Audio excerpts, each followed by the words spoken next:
ಇನ್ನೊಂದೇನು ಗೊತ್ತಾ, ತಾಳ್ಮೆ ಪರೀಕ್ಷೆ ಮಾಡುತ್ತೆ ಅದು ನಮಗೆ, ನಿಮ್ಗಂತಲ್ಲ ಎಲ್ಲರಿಗೂ ತಾಳ್ಮೆ ಪರೀಕ್ಷೆ ಮಾಡುತ್ತೆ. ಅದನ್ನ ನಾವು ಗೆಲ್ಲಬೇಕು. ಸ್ಟಾಪ್ ಲಾಸ್ ಅನ್ನೋದು ಲಾಸಸ್ನ ಕೊಟ್ಟರೆ ಮಾತ್ರ ಆಗುತ್ತೆ.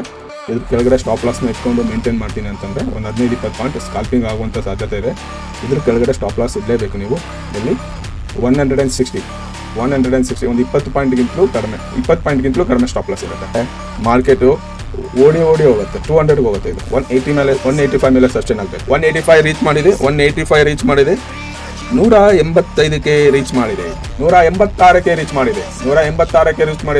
168 ರೂಪೀಸ್ ಸ್ಟಾಪ್ ಲಾಸ್ ಮಾಡ್ಕೊಳ್ಳಿ.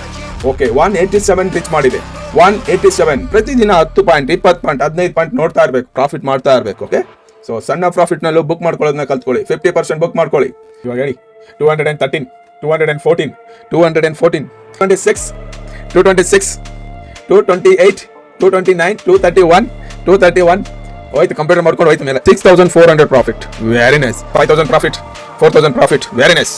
150 ರೂಪೀಸ್ ನೋಡಿ. ಈ ಒಂದು ಸಿಂಗಲ್ ಟ್ರೇಡಲ್ಲಿ ಕೇವಲ 2 ಲಾಟ್ ಮಾಡಿದ್ರೆ ಏನು ಮಾಡ್ಬೋದಾಗಿತ್ತು ನಾವು? ಇದರಲ್ಲಿ ಟ್ರೇಡಲ್ಲಿ ಏನು ಮಾಡ್ಬೋದಾಗಿತ್ತು? ಅದನ್ನು ಎಂಟ್ರಿ ಆಗಿದೆ ಅಂತ ಅನ್ಕೊಳ್ಳಿ. 185ಗೆ ಎಕ್ಸಿಟ್ ಮಾಡಿದ್ರೆ ಒಂದು ಲಾಟ್ ಅನ್ಕೊಳ್ಳಿ. ಓಕೆ, ಒಂದು ಲಾಟ್ 185ಗೆ ಎಕ್ಸಿಟ್ ಮಾಡಿದ್ರೆ ಅನ್ಕೊಳ್ಳಿ. ನಿಮ್ಗೆ ಏನಾಯ್ತು, ಇನ್ನೊಂದು ಲಾಟ್ನ 168 ಅಥವಾ 170ಗೆ ನೀವೇನಾದ್ರು ಸ್ಟಾಪ್ ಲಾಸ್ ಇದ್ರೆ ಇಷ್ಟು ಒಂದು ಮೂವ್ಮೆಂಟ್ನ ಎಂಜಾಯ್ ಮಾಡ್ಬೋದು. ಇಷ್ಟು ದೊಡ್ಡ ಮೂವ್ಮೆಂಟ್ನ ಎಂಜಾಯ್ ಮಾಡ್ಬೋದು. ನಂದು ಇನ್ನೂ ಟ್ರೇಡ್ ಹೋಲ್ಡಿಂಗ್ ಇದೆ. 58 ಹೋಗಿದೆ, ಆಲ್ಮೋಸ್ಟ್ 80 to 85 ಪಾಯಿಂಟ್ಸ್.